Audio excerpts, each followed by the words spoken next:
What is this? Brother? Am I talking about the inkjet? Let me see.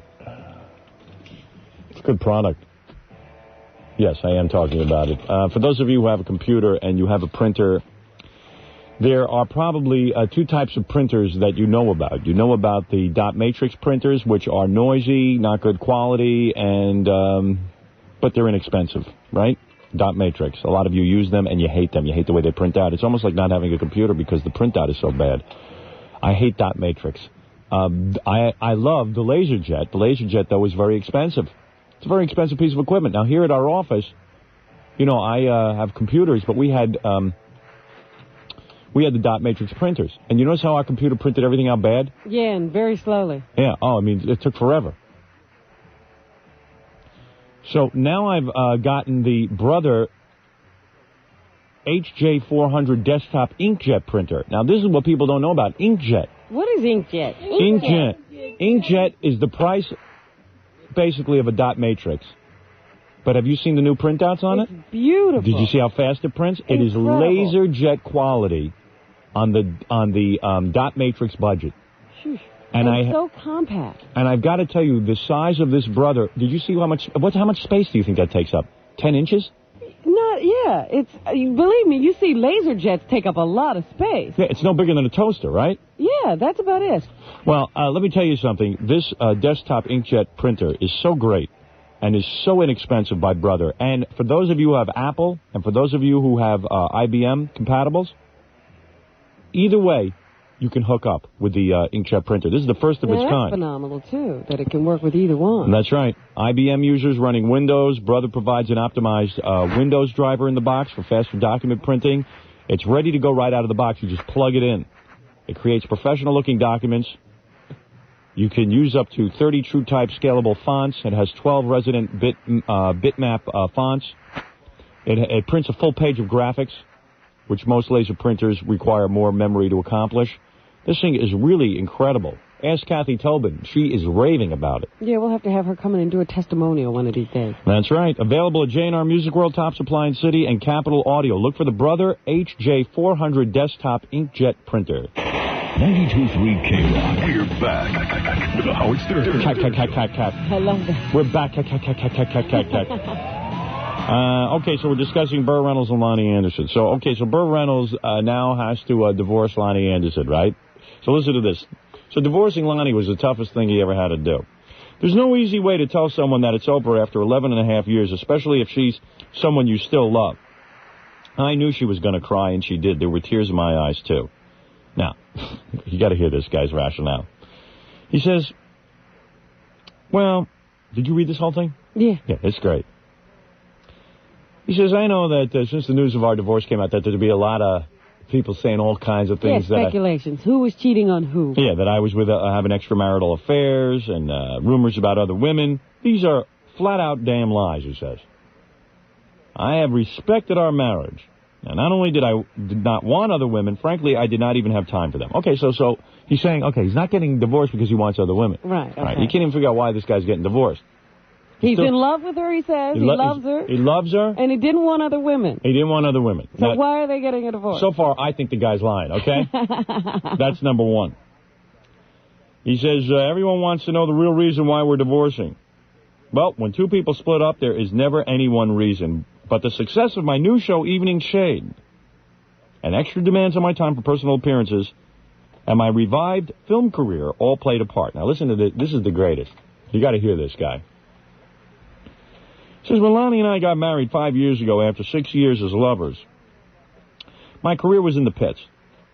Now, he's got to tell everyone that for 6 years he was doing Lonnie without marriage. Yeah. First of all, I had her already, yeah, you know. I had already. I could have just dumped her then. Okay.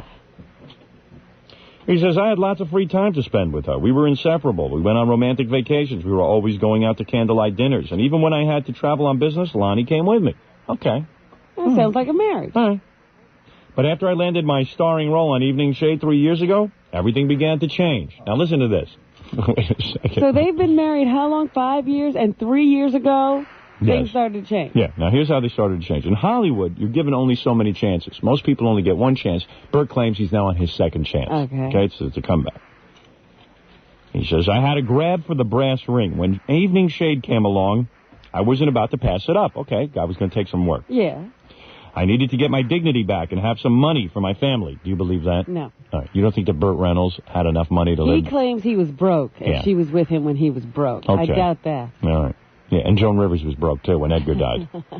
I love all these guys that broke. I guess he was down to his last $30 million. Right. Yeah, that okay. is broke. How is a guy like that broke? He was the #1 box office attraction for a couple of years. Yeah, what could he have been doing with all that money? Yeah. Well, maybe no money was coming in, but he was sitting on tons of money. You might say I became a workaholic on Evening Shade, Bert said. I never had a regular night out with the boys. Oh, gee, I feel bad.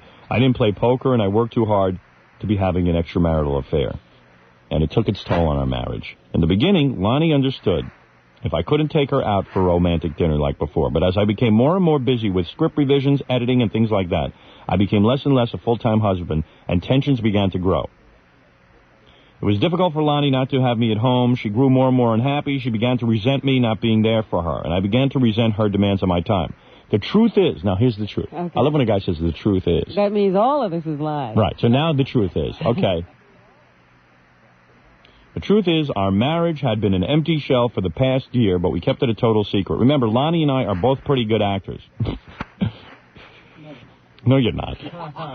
Not even our closest friends knew about our personal troubles. We tried marriage counseling, but it didn't help. Finally, I realized we should go our separate ways. Lonnie, now this is a killer.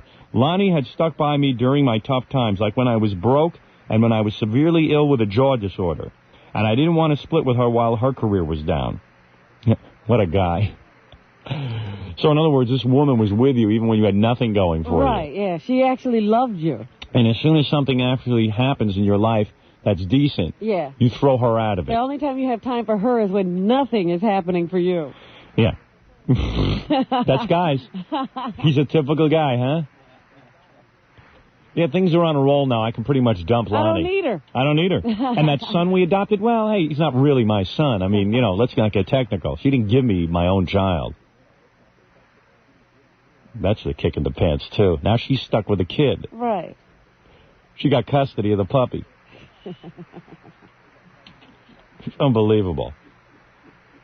What's amazing is he'll let the kid go. He'll keep his dog. Yeah, right. If God has any kind of punishment in store for Bert Reynolds, he will bring him back in his next life as a squeegee guy, and that will be it. And he'll have to clean Lonnie's windows. Yeah. And that's as close as he can get to her. And then God will make him remember his previous life. Miss Anderson, don't you remember me? Who's that black man washing my window? Miss Anderson, it's me, Bert. Get him away from me. I'm stuck in this old black guy squeegee body, but it's me, Bert. You love me. You love me. And give him a full head of hair in the next lifetime, just for the hell of it. I guess God paid him back once, making his hair fall out. Now God's going to make his head fall off, too. Well, yeah, God has been really kicking his butt. Mm-hmm. He, made his hair fall out, made his career go away. And then God said, you know what, I made him suffer enough. Maybe he's learned his lesson. Yeah. So he let him have a career again, and then look what he does to Lonnie and the kid.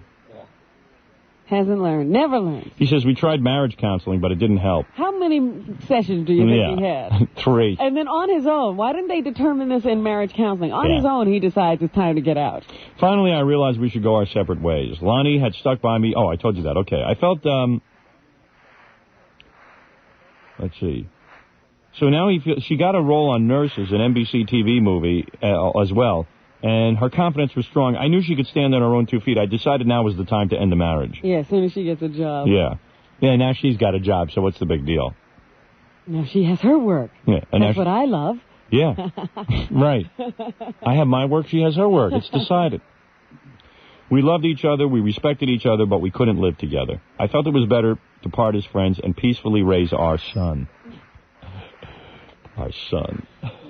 That kid's going to grow up to be he'll great. be in California. Yeah. And Bert will be in Florida. He'll be raising him. And then I guess Bert has a whole bunch of pictures that he released.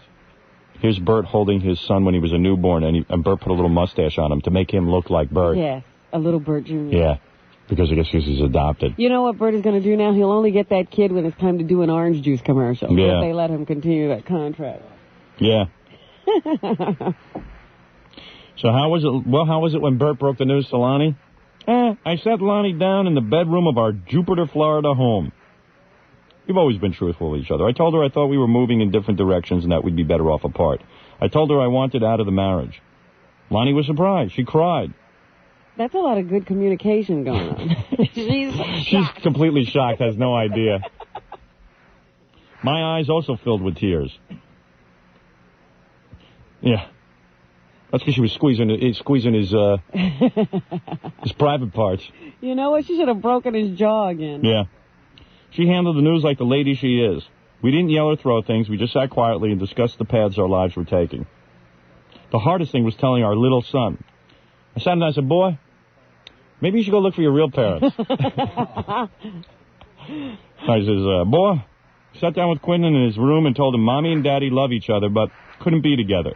Then I gave him a big hug and told him everything would be all right. Right. Yeah. Perfect father. Yeah, well, he's busy. He had to have a son so he could go do evening shade and be busy all the time. What he really wants is a career. If I was Lonnie, if she's listening now, I would take all of his wigs and dip them in duty. So that they all smell. I can't even watch. You know, yesterday I was sitting in bed and Evening Shade happened to come on. Yeah. I had to flip the channel right away. I can't stand to look at him. Man, he's hideous. Jesus Christ. I can't even go to sleep. My hair smells like crap. Lonnie, do you know if anybody dipped my wigs in duty? I did, Bert. This will make you the S-head that you are. Everybody will know. Yeah. My son comes first in my life, and Lonnie and I will do anything to protect him and ensure he has a happy childhood. Except stay together. Yeah. We intend to share custody. Yeah, we'll see about that. See if Lonnie's lawyers have a different plan in mind. Cute little picture of Lonnie in a mini skirt. Mini skirt. Like a blue denim top with her shoes off. Well, she's good. I'll tell you one thing. She's got a hot body. She certainly did everything she could. She herself together. Certainly did everything she could to please Bert. But you know what? I was reading another one of the tabloids, and they said that Bert and Lonnie had such a strange relationship. Yeah. That he never saw her without makeup, and she never saw him without his toupee. Oh, yeah? Yeah, so they were like two strangers still dating each other. Yeah. They never really let their hair down in front of each other. Yeah, God They forbid. had separate bedrooms, and even when Lonnie appeared at breakfast, She had makeup. already had her makeup on. Hey, God forbid Bert should see A real woman. a real one. And God forbid Lonnie should be seeing Bert's bald head. Yeah. That could ruin the whole magic. If I was his wife, I'd demand he take that thing off when he was around me. Really, don't wear that stupid thing around me. Yeah, Bert, why don't you let your scalp breathe around me, okay? I've seen you with jaw disease. It's about time I saw you bald. You mean even with jaw disease, he kept his toupee? I was just wondering, when he was shriveling to the 130 pounds, did he still keep that hair? Where he had to go on the Tonight Show? On? Where he had to go on the Tonight Show and deny that he had AIDS? Yeah. Lonnie could take her makeup off and just stick it on Bert's head. And then it would solve both problems. Yeah, you wouldn't want to see Lonnie without her makeup. God forbid she should look normal. Instead of that raggy, bleach blonde hair. Yeah, like a real woman. Like, you know, somebody who you really care about. Probably dyeing her hair every 3 days so Bert won't see any roots. Never. Is that a wig or that it's... I think that's her hair. What's left of it. It's kind of burnt out from all the dyeing. Bert confessed that the breakup has left him deeply sad, but he hopes the sadness will gradually fade. I think it faded by now. Yeah, he's back at work having a good time, I think. He's probably already dating. Well, yeah, you know, there's rumors that there's some woman who works at some restaurant 155 miles away from his house. Yeah. And he goes there a lot. I'm grateful to Lonnie for supporting me through the rough times and being a wonderful mother to our son. Our divorce won't be a bitter battle. There'll be no vicious haggling over money. Although we do have a prenuptial agreement. We plan to fairly divide all of the money and property we accumulated during our marriage. Well, it seems like that's everything he's got since he was broke. Yep. At that one point. Don't expect to see me on the talk show circuit putting Lonnie down. Oh, isn't that great? Yeah. What a great guy. I just dumped her. publicly and talked to the Inquirer about her. But I'll never put her down. Talked about how her career is on the skids, and now it's sort of making a comeback. What a gentleman. And that I just kept her around for a year until she got back on her feet. Gentleman Bert. I've never had an unkind word to say about any woman I've been involved with, and that's not about to change. Will I ever marry again? I honestly have no idea. You'll find some fool willing to do it. Oh, I'll marry him. I would, too. It's a good payday. Lonnie and I have lots of mutual friends. Dom DeLuise, Charles Nelson Riley, Ricardo and Georgiana Montalbaum. Yeah, she'd hate to lose them. Yeah. I think Bert can have those friends. Jesus, what a nightmare rat pack. Oh, man.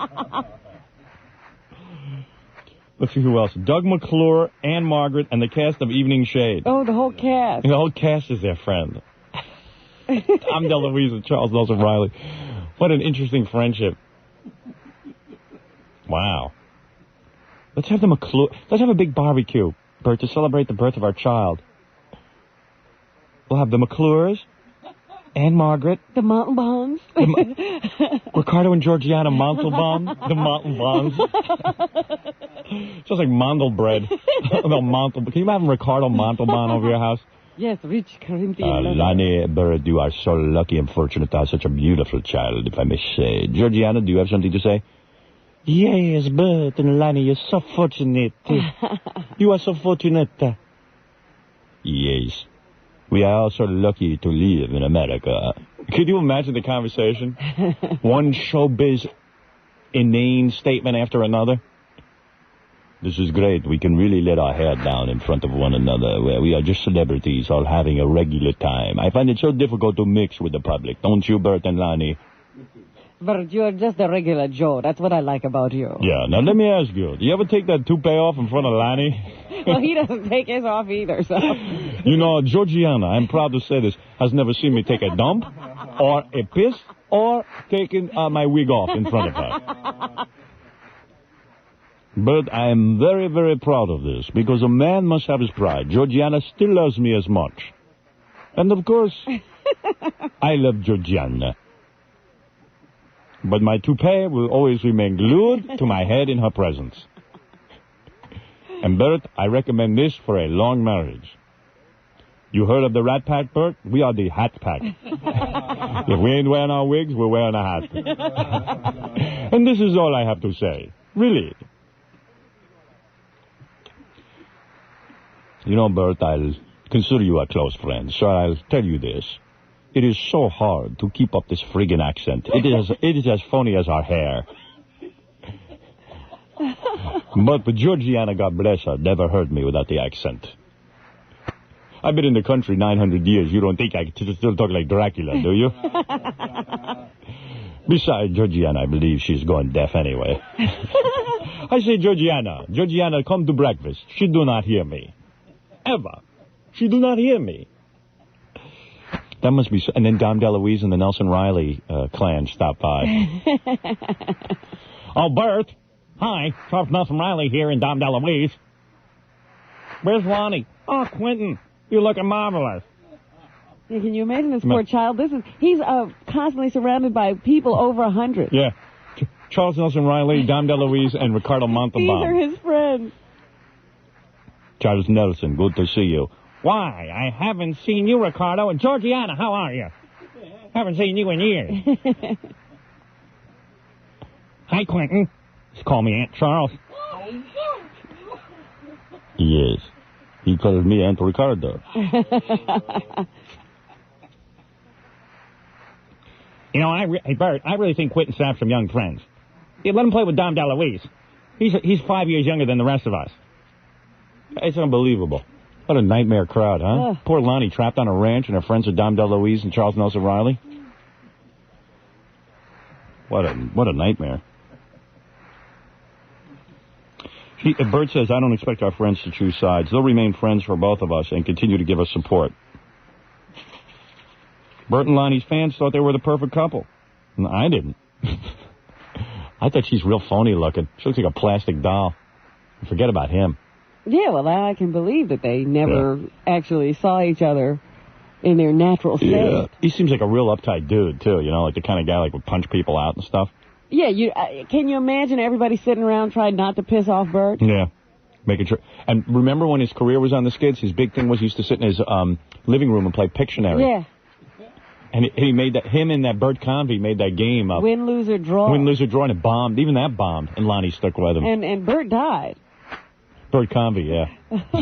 I can't believe he's gone. It killed him. It's an embarrassment. Anyway, Bert realizes the fans will now be disappointed to find that the two aren't going to live happily ever after. Lonnie and I are disappointed, too, he admitted. Can you believe that people are sitting around on the edge of their seats wondering if these two are going to live happily ever after? No, that I can believe. What I can't believe is that Bert actually thinks people are sitting around disappointed in his marriage to Lonnie being over. They're devastated. That's how out of touch with reality these guys get. Yeah. I know a lot of people are heartbroken that Lonnie and I aren't living our dream life together. Well, clocks even stopped. Yeah.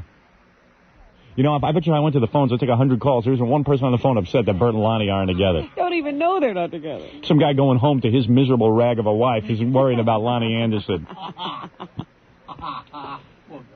Yeah. Lonnie and I are disappointed, too, he admitted, but I would like Inquirer readers to know that living life in a fishbowl isn't easy. Sometimes the hardest thing is to be the couple on top of the wedding cake. No one can handle that kind of scrutiny. Oh, so they crack from the scrutiny.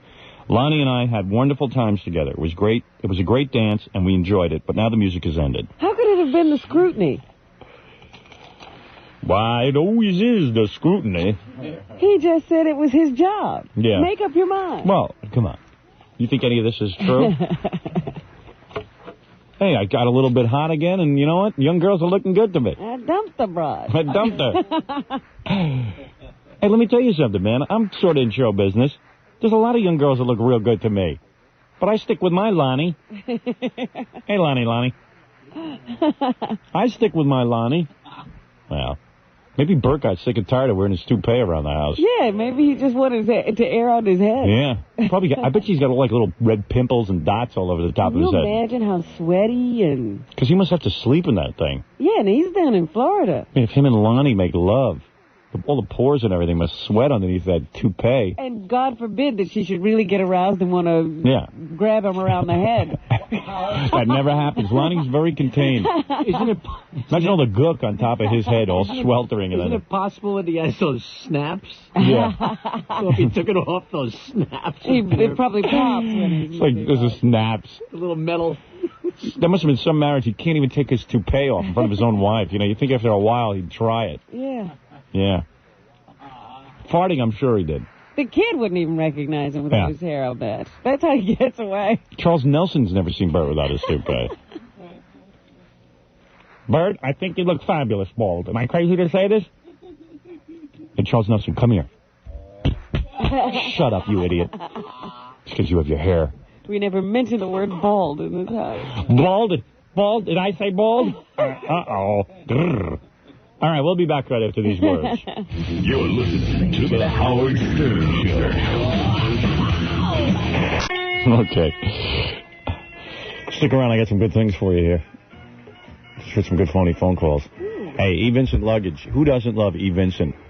I've been shopping there for years. My parents turned me on to E. Vincent. My mother knows all these stores, and I was growing up, and she used to go to E. Vincent for luggage. E. Vincent has great values on top brand name luggage and briefcases. And the values get even better. From now through June 30th, E. Vincent's will give you a $100 gift certificate towards your next purchase of Toomey luggage. Is it Toomey or Toomey? What? Toomey. Toomey luggage and briefcases or Schlesinger briefcases. Oh, this is getting more and more complicated. I just like going to E. Vincent because of the low prices. What do I know? I just can't believe what they charge. And they have all the top brand names. When you walk in there sometimes, especially the Roosevelt Field one I go to, you feel like it's too expensive. But it's not. All you have to do is make a purchase of $350 or more of Toomey or Schlesinger products at E. Vincent, and the $100 certificate is yours. Certificate valid until July 31st.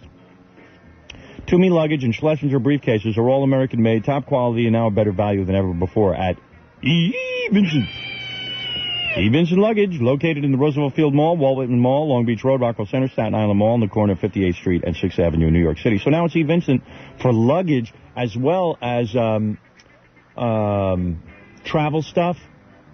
All those leather bags and briefcases and gift ideas. They've got it all at Vincent at the lowest possible price. Vincent. 92.3 K-Rock. Howard Stern Show. Jackie Platinum, Joke Page Martling, Big Independence Day show, Thursday night, July 1st, at Rascals by the Shore in Ocean Township, New Jersey. For dirty jokes and information, call the All Digital 516-922-WINE. Saturday night, July 3rd, at Governor's Comedy Shop, it's Jokey and Levittown, Long Island. Go try and stump the joke man. The joke person, I should say. All right. Joke person. What does that mean? It's the way you're supposed to refer to guys. Joke persons. It's a liberated thing. I'm into all that women's lib lingo. We're, okay, I'm done with Bert and Lonnie. Interesting, fascinating article. Yeah, an interesting study of human nature. I could play the Ku Klux Klan message, but,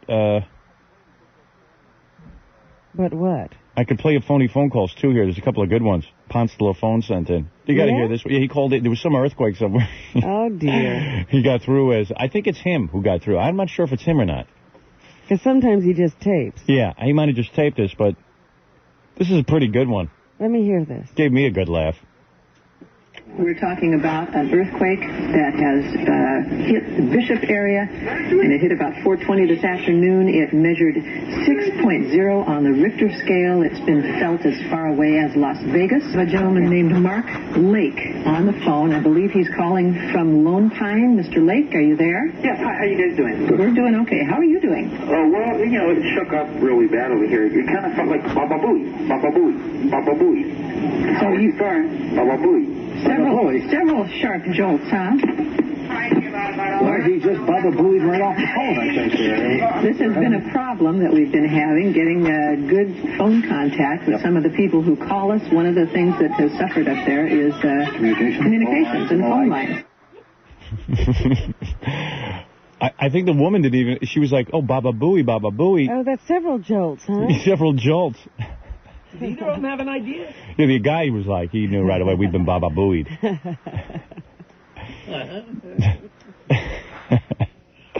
A 6.0 on the Richter scale. Whatever that is. Richter. I haven't heard this one.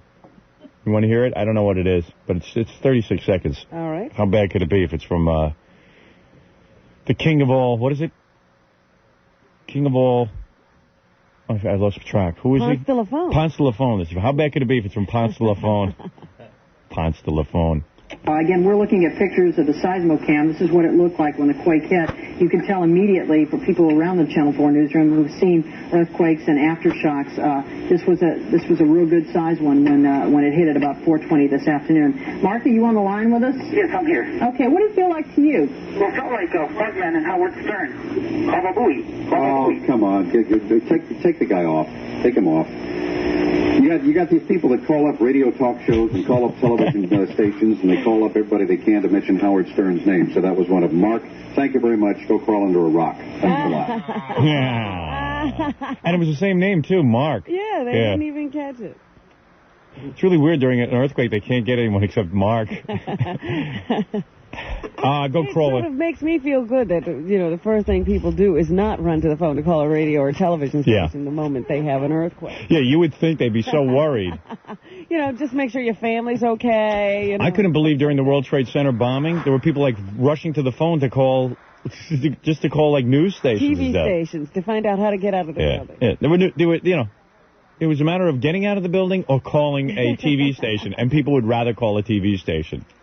That wasn't very good advice to tell somebody to get under a rock during an earthquake. Yeah, I know. That's very, very dangerous. They could have caused a lot of injuries. You're not kidding.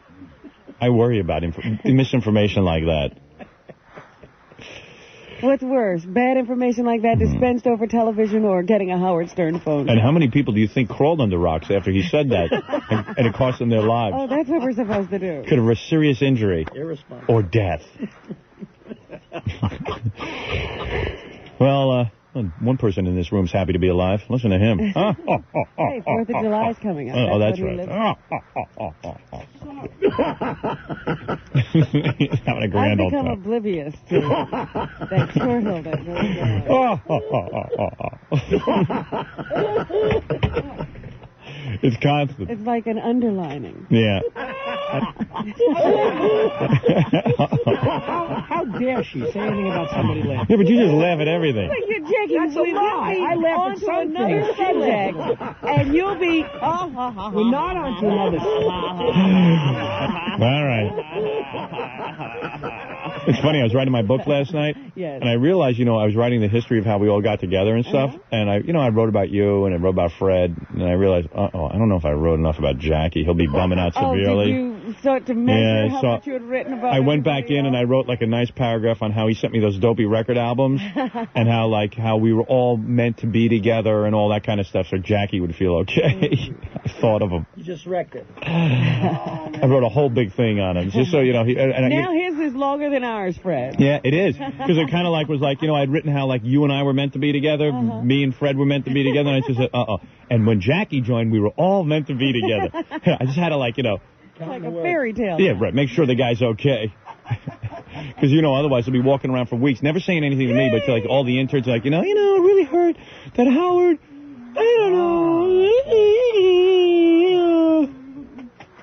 I bust my ass for this guy. Yeah. So I wrote a whole thing about how funny he is and, all that stuff. You think you could give me a little mention in that book? I even wrote gee, I don't know, I find him so funny. I don't know why no one else does.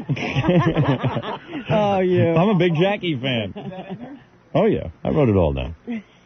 No, I actually was very complimentary to Jackie, just so, because he's always accusing me of not doing enough for him. Yes. He's so sensitive. I do everything for you. Oh, you guys are tiring. You write this stuff. Who wants to write this stuff when he won't even take a look at it? You laugh at everything.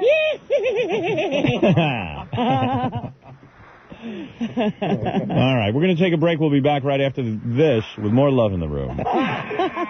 You're listening to The Howard Stern Show, 92.3 K-Rock. Steven? Right there.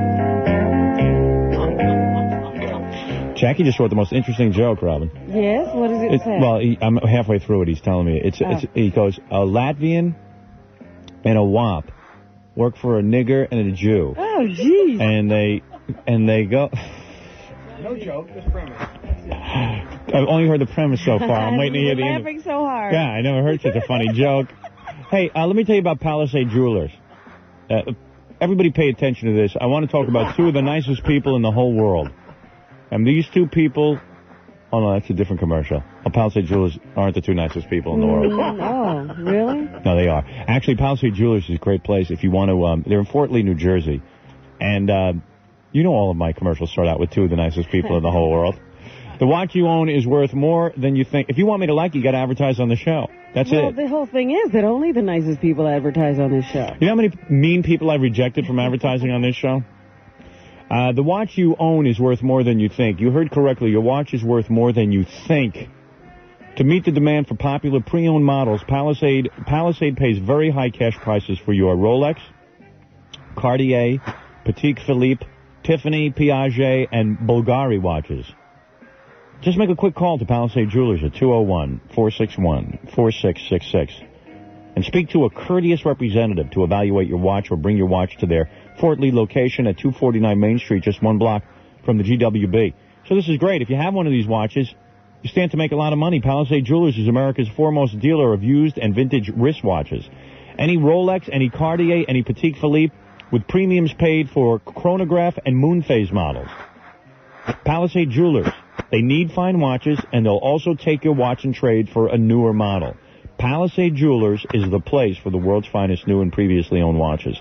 Why don't you stop in or call 201-461-4666. That's the only number you'll need to buy, to sell, or to trade up for the watch of your choice. By the way... How can you trade with them? You send them their watch and they send you another one? No. What you do is, let's say you have a Rolex. Yeah. You can sell them your Rolex, and they also have new watches there or other used watches if you want a different kind of watch. And you can trade up to a better brand of watch. It's 201-461-4666. tell you about two of the greatest guys in the whole... men and women can now eliminate hair loss and or thinning hair with a new process called hair rooting, and it's only available from BioXcel. This technological breakthrough is used by many celebrities and musicians. I don't think Bert Reynolds is using it. And it is raising the standards of natural hair replacement. Now, hair rooting is a quick and easy non-surgical application where individual strands of hair are rooted into a soft, ultra-thin, skin-like membrane. Hair rooting feels like your own hair. It looks so totally natural that you can participate in any activity with total confidence. I'm going to read you a testimonial from a guy. And when I tell you who it is, you'll be very impressed, Robin. All right, I'm waiting. He says, thanks to BioXcel's hair rooting, I look 10 years younger. I enjoy having a full head of hair again. All the young girls run up and kiss me now. All the young girls runs and kiss me now. I guess this is a quote from a black guy. I don't know. All the young girls runs and kiss me now. That's what it says. What I say to New York hockey fans is don't settle. Get the best. Go to BioXcel. See how prejudiced you are? I know. It's a typo. That's from Bob, New York Rangers. A hockey player couldn't talk like that. Bob, New York Rangers chief mascot, 35 years. Now I can stand in the wind with confidence. Roger, New Jersey Belle, 40 years. It sounds incredible, and it is. That's why BioXcel guarantees your satisfaction. To learn more about hair rooting, why don't you call BioXcel at 1-800-421-4802. Call right now. You'll receive a free demonstration. Why not? Why not look at the free demonstration, Robin? I would. BioXcel is in New York City, plus a brand-new location in Paramus, New Jersey. Call BioXcel at 1-800-421-4802. That's 1-800-421-4802. BioXcel. 92.3 K-Rock. Wow. Back with the Howard Stern Show. What do you know? Hey, we're back. Look at that, huh? What a life. Our life is a series of commercials interrupted by patter. And I played you that. Do you want to hear the Ku Klux Klan message or not? Yes, I have been waiting for this for weeks now. Yeah. I have to know what these people are up to. Don't give me the Inquirer anymore. All I do is sit and read it and get disgusted. I saw that little thing you left me, the Disney executives are so high on Whoopi Goldberg. Oh, yes. After the success of Sister Act, they're giving her... They gave her free reign to use the company jet for pleasure trips. Boy, that's being a star. See, nobody ever does this stuff for us. No. That's when I see that stuff, I go, we're not stars. That's why I want to make a movie, because I got to prove to people my box office draw. This is insane. Stars. I have got to make a movie, but it seems like every movie, it takes like 2 years to make. I got to get a movie done, because this is where the action is. You look at, somebody like Arnold Schwarzenegger or this one or that one. Well, they've been developing, so that whenever they finish one movie, they go right into the next movie. But there were years in there when they weren't working either. I just had a meeting with a guy who said, my problem is I got to set up an office in Los Angeles where I hire one of these fancy script readers who sit there and develop material for me. See there? They find material. They find scripts for me. That's how it's done. Yeah. Evidently. I said, so how many movies are made where Bruce Willis finds the movie, buys it, and then brings it to the studio? They go, well, very rarely that happens. So I go, well, what the hell am I doing? I think that's how all these celebrities, they'll hear about all the good movies. Right. And then you get in. Because all the ones they send me are junk.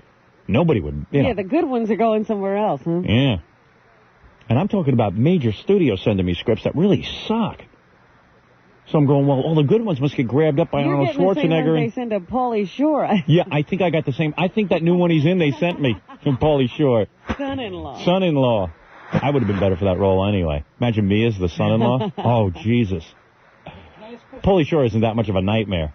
What? Do they send you, do you read whole scripts, or do you just read like a treatment? I've gotten treatments. I got synopsis. I've got also full scripts. So you read the synopsis first, and if you like it, you read the script? No, sometimes you just get a script. And then I go, I don't want to read this whole thing. Isn't any good? And I ask my agent to read it. My agent reads it, and he tells me it sucks. And then I read it, and I go, he's right. And then some of them are pretty good. Well, I read one good one that I really like, but it's not for me. It's just, I just know it wouldn't work. Yeah. What's Son-in-Law about? It's about exactly what you think it is. A guy, girl brings her new boyfriend home. Now, that might have worked for me. and it's, you know, some guy who really doesn't fit into this small town. And they think he's weird and crazy, and of course he comes in and changes everyone's life for the better. They could have written that for me, you know, but Weird and Crazy for me would have been R-rated. It's Down and Out in Beverly Hills with Pauly Shore. Oh, is it? Yeah. Pauly Shore. Comes in and makes everybody better. Pauly Shore, real dangerous guy. You can really buy into it. Well, I can see people being irritated when he shows up. I think I want to make the Beavis and Butthead movie where I actually play either Beavis or Butthead. There you go. Yeah. There's a good movie for you. I've been thinking about that. Just sit there and go,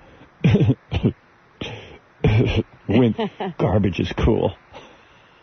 I could do that. But anyway, you know, I realize the box office is there, especially after our Channel 9 TV show. Yeah. And everything is so successful. It's just a matter of translating that into box office. But, it's a bitch finding something good, because I don't want to put out something lame. That's my biggest fear. So anyway, so this guy was having a meeting with me telling me that that's what I need to do, and I just said, no, that sounds like a real... What guy is this? Where is he in the showbiz He's high up. spectrum? He's big. He makes movies? Yeah. Okay. Big movies. Because, yeah, you got to have an office. This guy was talking, I didn't even know what he was talking about. He starts talking about... you need A and T money, or so I don't know what the hell he was talking about. You know, I mentioned that was advertising and something money. I mean, he said, yeah. Okay. He knew the whole thing. You know, he knew all the buzzwords and the lingo and stuff. And I was like, oh man. But look at this. Whoopi Goldberg's flying around on the Disney jet. That's like having Air Force One without all the public hassling you. Right. You know what I mean? Every time you land for a haircut. Unbelievable. I'm telling you. I don't see Tom Chiasano being a Disney executive. No, Jesus.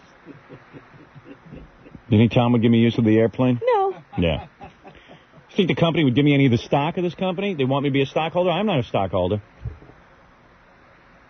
They don't ever reward me. I have to earn it. That's what I'm saying. In the movies, they kiss your ass. You make them a couple of bucks. Sure. They love you. Give you a stupid airplane. Hey, I'll forego salary just for use of this stupid airplane. See, let me just fly around. Just treat me like a star. Yeah, just treat me like that. I like that. Let me get this straight. Whoopi Goldberg's job is to, people send her scripts. She reads them. When she likes it, all she has to do is read what's on the stupid piece of paper, memorize it, and then take a couple of months off and wait for the movie to come out. Right. And then go do a few interviews when it does. Sounds simple. Doesn't sound tough. It's a good job if you can get it. Oh, yeah. I like all the off times. Yeah. You think she'd have time to comb her hair? All right, where were we? Ku Klux Klan message? Yes. Okay. Speaking of combing Whoopi's hair. Yeah, I'm sure Daniel Carver will have plenty to say about that. All right, let's listen to Daniel Carver and the Ku Klux Klan message. We haven't tuned in a while. Okay, so for those of you who are just tuning in, hey, as a matter of fact, for those of you just tuning in, this is a Ku Klux Klan message. We started calling it a couple of years ago, and it's always entertaining. You know, you just got to be in the right frame of mind for it. Yeah. Have we ever gotten the number to the Nazi line? I got a whole bunch of numbers, but sometimes you call them, they're not that. You know what it is? Yeah, I just was wondering about this new Nazi line that the B'nai B'rith is all all of them are boring compared to what this guy does. Yeah. This guy's the best in the business. I know everybody writes and says that theirs is better, but yeah, but it isn't. They don't know what's good. This guy's got the right accent. He's perfect. You know, we should send Daniel Carver to movies and have him do a movie review once a week. I was thinking about this. Like, he could review Sister Act. You know what I mean? Like, see, I think those movies would irritate him so. Yeah. He would just, I don't know if he'd make it through the movie. Like, we could send him some money for, you know, a movie and stuff, and then we call him once a week and he can review it. Could we send him in a black neighborhood? Yeah. No, and then, like, he could review, like, the Spike Lee movies. This kind of stuff. Well, anything you know what he's going to say. He's going to say the same thing about all of them. Yeah, but come on. and you really don't know that. That's not fair. Too. He's never going to review the movie. It ain't no good movie. This movie here is about a nigger, and a white man, a traitor to his race, falling in love. He would say, I don't have to see it. It's crap. A nigger made it. Yeah. Now, these niggers must have stole the cameras. And that's how they got to make this movie. What is it? You should send them out to do review Menace to Society. Yeah, your voice is still messed up. Yeah, I know. What is your problem? Do you talk a lot or something? No, I think it's, I had the air conditioning on and the door closed last night. So why don't you sleep without air conditioning? Because it's hot. Yeah, but... All right, okay. I don't want to go through it with him. Don't try. I don't want to go through it with him. If the air conditioning is that cold that it's messing up his throat... He doesn't need it. Yeah. My wife's another one with the air conditioning. The other night she's put, you need the air conditioning. It's going to be too hot up here. It's stifling. I go, why are you always so heated up? I'll tell you something. I'm comfortable. So she puts it on, God knows what. As soon as she leaves the room, I turn it all off and I sleep. I don't need air conditioning. You two aren't sleeping in the same room still? No, we're like Bert and Lonnie. Oh, boy. No, now we're back to sleeping in the same room, but she doesn't come in till later. And I'm like an iceberg. She doesn't go to bed till like midnight, and I go to bed at 8. Frozen solid by the time she gets in. Well, sometimes she comes in the room, but then the baby wakes me up, or I wake her up when I get up in the morning. So it's working out. Yeah. She chips the icicles off my nose as I leave in the morning. All right, let's listen to Daniel Carver and the Ku Klux Klan message. Hello, white America. I'm still here. I'm still white. I'm still a Ku Klux Klansman, and I still hate niggers, Mexicans, Hispanics, Cubans, Puerto Ricans, Asians, Haitians, faggots, and filthy Jews. Ooh, wow. I know most of America saw in the news that the Invisible Empire, Knights of the Ku Klux Klan, was going out of business because of some filthy niggers and a lawsuit that we had. We will not go out of business. We will never go out of business. We may change our name because of an agreement, but we will still be Ku Klux Klan. Wake up, white people. If you Ku Klux Klan. Q. Wait a second, I gotta fix something that's driving me crazy. Well, Fafafui didn't cue this up right. So the piece of paper is driving me nuts. Got a razor blade, Fred? Did you hear that noise? yeah. That's Fafafui's great contribution to the show. Yeah, it's not threaded right. The Fu Flux Flan. He ought to change the name to Fu Flux Flan. Because, what is it, the filthy niggers, as he says, got them to switch the name? Yeah, I told you that story. There was a lawsuit about Forsyth County. Yeah. And the Ku Klux Klan was forced to pay all this money that would essentially put them out of business. Right. Jackie, you can't do that to me. I'm trying to hear Robin, and you're screaming and waving your hands. Sorry. Just cut that off. There you go. Thanks. Fred's got his pocket knife and tools. He's like Jethro. Yeah, he's always got that Swiss Army knife. He's ready for anything. Only guy I know who carries a Swiss Army knife. Is that for defense or for... No, it's for practical purposes. I see. Can't take the...